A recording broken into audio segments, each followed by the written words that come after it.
ரஹீம்.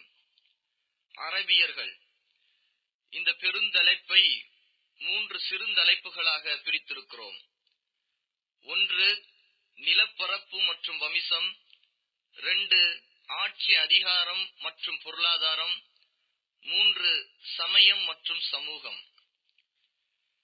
அரபியர்கள் வாழ்ந்த இடங்களும் அரபிய சமுதாயங்களும். நபி ஸல்லல்லாஹு அலைஹி வஸல்லம் அவர்களின் வாழ்க்கை வரலாறு என்பது மனித சமுதாயத்திற்காக அவர்கள் கொண்டு வந்த இறைத்தூதை குறிக்கும் ஒரு சொல்லாகும். தான் கொண்டு வந்த இறைத்தூதை தங்களின் சொல், செயல், வழிகாட்டல், ஒழுக்க மாண்புகள் ஆகியவற்றின் மூலம் மனித குலத்திற்கு எடுத்துரைத்தார்கள். அந்த இறை தூதுத்துவத்தால் மனித வாழ்வின் அளவுகோல்களை முற்றிலுமாக மாற்றினார்கள். தீமைகளை களைந்து நன்மைகளை போதித்தார்கள். இருளை விட்டு மக்களை அகற்றி ஒளியை நோக்கி அழைத்து வந்தார்கள்.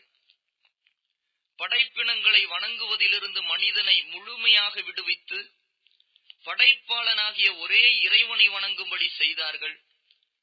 சுருங்கச் சொன்னால், இந்த உலகில் நெறி தவறி வாழ்ந்த மனிதனின் வாழ்க்கை பாதையை மாற்றி செம்மையான அழகிய பாதையில் அவனை வாழச் செய்தார்கள்.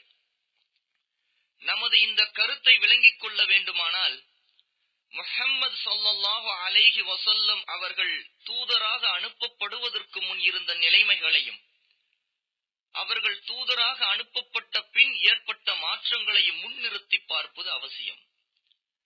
இதற்கு நபி ஸல்லல்லாஹு அலைஹி வஸல்லம் அவர்கள் இஸ்லாமின் பக்கம் மக்களை அழைப்பதற்கு முன்பிருந்த அரபிய சமுதாயங்கள், அவர்களது கலாச்சாரங்கள், மேலும் அந்த காலத்தில் இருந்த சிற்றரசர்கள், பேரரசர்கள், சமுதாய அமைப்புகள், அவர்களது மத நம்பிக்கைகள், சமூக பழக்க வழக்கங்கள், சடங்குகள் மற்றும் அவர்களது அரசியல், பொருளியல் ஆகியவற்றை குறித்து சில பிரிவுகளில் சுருக்கமாக ஆய்வு செய்வதும் அவசியம்.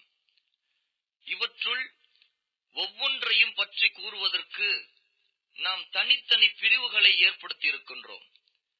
இப்போது அந்த பிரிவுகளை பார்ப்போம். அரபியர்கள் வாழ்ந்த இடங்கள்.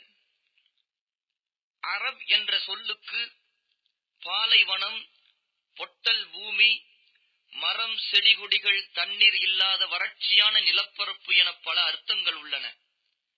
நீண்ட காலமாக அரபிய தீபகற்பத்துக்கும் அங்கு வசிப்பவர்களுக்கும் இந்த பெயர் கூறப்படுகிறது. அரபிய தீபகற்பம் என்பது இன்றைய சவுதி அரேபியாவை குறிக்கும்.